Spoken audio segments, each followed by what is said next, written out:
Okay, so in today's lecture हम pseudo force को और डिटेल में समझने की कोशिश करते हैं।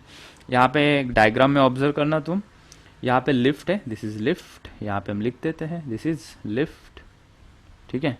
ये ग्राउंड है, ठीक है। और बाकी क्या, ये बॉय वगैरह हम सबको पता है। अभी हमें इसके ऊपर कॉन्सेंट्रेट करना है, इस वॉच के ऊपर। इस वॉच की हमें एफबीडी निकालनी है। वॉच की मतलब यहाँ पे this watch is nothing but like a string और नीचे एक एम मास का बॉब इसके ऊपर लटका है, ठीक है। इसकी मुझे एफबीडी निकालनी है। सुनो बात को, ये जो है ये वॉच, ये इस तरीके से निकालते हैं हम, राइट। ये जो बॉय लिफ्ट के अंदर है ये उसे देखेगा वॉच को, और ये बॉय इसकी एफबीडी निकालेगा, ठीक है। और ये जो बच्चा जो ग्राउंड के ऊपर खड़ा है वो भी इस वॉच को देखेगा और उसकी एफबीडी निकालेगा। सिचुएशन क्या है, this lift is moving upward with an acceleration of a. So यहाँ पे मैं सिचुएशन बता दूँ, ऊपर जा रही है विद एन एक्सेलरेशन ए, ठीक है। क्वेश्चन क्या है, अभी क्वेश्चन क्या है वो भी लिख देता हूँ ताकि तुम बाद में इसे पढ़ोगे तो तुम्हें समझ में आए, ठीक है। द लिफ्ट एग्जाम्पल है, तुम भी मेरे साथ लिखो, तब तक मैं क्वेश्चन लिख रहा हूँ, तुम इसको ड्रॉ करो, ठीक है। चाहे, ठीक है। सो यहाँ पे क्वेश्चन में दिया था हमें कि ये बॉय ए पेंडुलम को देखेगा, boy B is also looking at the pendulum, और हमें इसका जो एफ बी डी है with respect to boy A and boy B निकालना था। तो सबसे पहले हमने निकाला बॉय ए के रिस्पेक्ट में।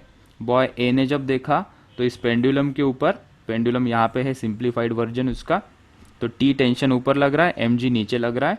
इन दो, यही दो फोर्स इसे दिखाई पड़ रहा है। क्यों? क्योंकि ये भी एक्सेलरेटेड ए से चल रहा है, लिफ्ट भी एक्सेलरेशन ए से चल रहा है, तो रिलेटिव इसको लिफ्ट से जब देखेगा ये बॉय तो उसको ये पेंडुलम रेस्ट में दिखाई पड़ेगा। हमने कहा ठीक है, होल्ड करो। फिर हमने बी से एफबीडी निकाली। बी ने देखा कि इस पेंडुलम को देखा उसने, तो टी ऊपर लग रहा है, एम जी नीचे लग रहा है, और इसको लिफ्ट भी ऊपर जाते हुए दिखाई दे रही है और पेंडुलम भी ऊपर जाते हुए दिखाई दे रहा है। तो इसने देखा कि इसका एक्सेलरेशन ए ऊपर है। इसने इक्वेशन लगाया बराबर से T minus M G is equals to M A. तो इसने जो आंसर निकाला दैट इज एब्सोल्युटली करेक्ट। लेकिन जब हम मूविंग फ्रेम ऑफ रेफरेंस से देख रहे थे तो आंसर कुछ अलग आ रहा है। हालांकि फिजिक्स के हिसाब से हर जगह से आंसर सेम आना चाहिए, लेकिन जब ए बॉय ने उसे देखा which was in a moving frame of reference, तो उसका आंसर आया T is equals to M G. तो इसमें कुछ ना कुछ कमी थी, ये दिस इज इनवैलिड आंसर। क्यों इनवैलिड है? So this equation is incorrect as we are seeing the pendulum from moving frame of reference, और उसको non inertial frame of reference भी कहते हैं। तो इसको वैलिड करने के लिए, इस इक्वेशन को ठीक करने के लिए, इसके जैसा बनाने के लिए हमने यहाँ पे एक इमेजिनरी फोर्स इंट्रोड्यूस किया जिसका नाम है स्यूडो फोर्स। और उसको कैसे दिखाना है हमने आगे के पेज पे किया इसे। Now to make this equation correct, यहाँ पे वही सिचुएशन नॉर्मली मैंने दिखाई है। लिफ्ट ऊपर जा रही थी ए एक्सेलरेशन से, बॉय उसके अंदर था। अगर इसके रिस्पेक्ट में हमें आंसर निकालना है तभी की बात है ये। तो हमने देखा कि mg तो नीचे लग रहा है और टेंशन t ऊपर लग रहा है, यहाँ तक ठीक था। स्यूडो फोर्स हमें इंट्रोड्यूस करना था, तो हमने स्यूडो फोर्स का डायरेक्शन देखा कि जो एक्सेलरेशन हो रहा है, जो बॉडी का मोशन हो रहा है, उसके अपोजिट डायरेक्शन में तुम स्यूडो फोर्स लगाओ। स्यूडो फोर्स क्या होता है? Mass into acceleration. यहाँ पे मास किसका लेंगे? जिस ऑब्जेक्ट को हम देख रहे हैं। और एक्सेलरेशन किसका लेंगे? जो ऑब्जर्वर उस जिस एक्सेलरेशन से चल रहा है। यहाँ पे ये जो ऑब्जर्वर है वो लिफ्ट के एक्सेलरेशन के बराबर ऊपर चल रहा था। So we have taken the mass of this bob and the acceleration of this lift या ऑब्जर्वर।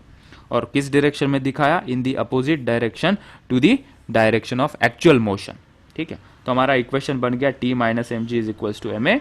या तुम इस प्रकार से देखो कि एक्सेलरेशन ऊपर हो रहा है तो वो वाला कंपोनेंट तुम पहले लिखो, और जो बाकी के फोर्सेस है वो अपोजिट डायरेक्शन में है, तो is equals to M A plus M G लिखो, तो दोनों बराबर ही दिखाई पड़ेंगे तुम्हें, ठीक है। सो ये वाला कॉन्सेप्ट स्यूडो फोर्स कब लगाना है? एक ही बात, सौ बात की एक बात सुनो। जब हम मूविंग फ्रेम ऑफ रेफरेंस से चलेंगे तब हमें ये जो इक्वेशन लगाना है, तब हम स्यूडो फोर्स को कंसिडर करेंगे। अगर तुम ग्राउंड फ्रेम से देख रहे हो तो स्यूडो फोर्स लगाने की बिल्कुल भी जरूरत नहीं पड़ती है, ठीक है। सो ये क्वेश्चन में हमें दिया था कि ट्रेन चल रही है विथ एन एक्सेलरेशन ए, और इसके अंदर एक पेंडुलम है। पेंडुलम कुछ देर बाद एक थीटा एंगल पे आके रेस्ट में आ जाएगा। तो ये एंगल थीटा कितना होगा, इसका एक्सप्रेशन हमें फाइंड आउट करना था। सो हमने इसको मेथड 1 से सॉल्व किया, जहाँ पे हमने इस non inertial frame of reference से देखना है, तो हमने इसको ट्रेन के अंदर से देखा और इसकी एफबीडी निकाली।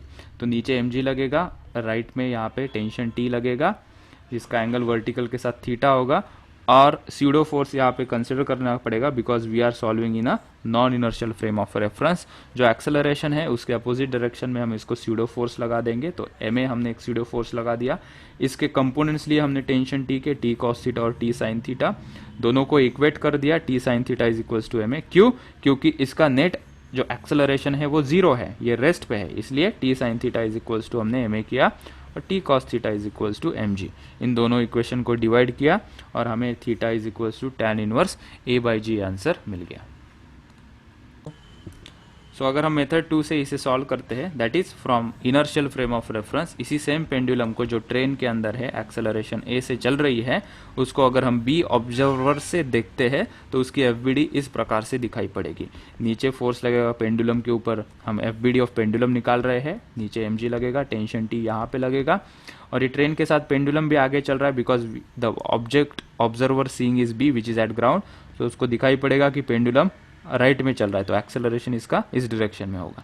तो हमने टेंशन T के कंपोनेंट ले लिए, T sin थीटा और T cos थीटा, एक्सेलरेशन का एरो दिखा दिया। इक्वेशन हमने प्लॉट कर दिया T sin theta, because of T sin theta it is moving in the forward direction, so T sin theta is equals to ma। T cos theta is equals to mg, क्योंकि ये direction में कोई acceleration नहीं हो रहा है। इन दोनों equation से डिवाइड कर दिया, we get the same answer which we got earlier by method 1 using non inertial frame reference, अंदर बैठ के जब हमने देखा था इसे। So in this question, find the value of f for which the block of mass m will remain at rest over the wedge। तो यहाँ पे एक सिचुएशन ये दी है कि एक वेज है, उसके ऊपर एक छोटा m मास दिया है, वेज का मास दिया है 3m, वेज के ऊपर हम f फोर्स लगा रहे हैं और ये जो छोटा m मास है this should remain at rest. तो इस f की वैल्यू कितनी होनी चाहिए, इन टर्म्स ऑफ वेरिएबल ही पूछा है। सो वी नो अगर हम यहाँ पे फोर्स लगाएंगे तो एक्सेलरेशन इन दोनों का यहाँ पे साथ में होगा, राइट में। So when this two blocks are in contact, we already know we can take the common acceleration because this m and 3m both will move with the same acceleration a. So first we will calculate the common acceleration of the system, that is f upon the total mass, that is 3m plus m, which is f upon 4m now. उसके बाद हम इस m की fbd निकालेंगे, free body diagram of this small m। इसके लिए बता दिया हमने उसका वेट नीचे, normal reaction because of this contact in this direction, and the pseudo force because we are looking from this non inertial frame of reference, तो pseudo force पीछे लगेगा, that is ma। So now let's take the component along the direction of this inclined plane and perpendicular to the plane। So we need to take the component of ma and mg। So यहाँ पे हमने देखा this angle will come out to be theta and this will be theta, ठीक है। So यहाँ पे हमने ma का component ले लिया, यहाँ पे m लिखना भूल गया था मैं।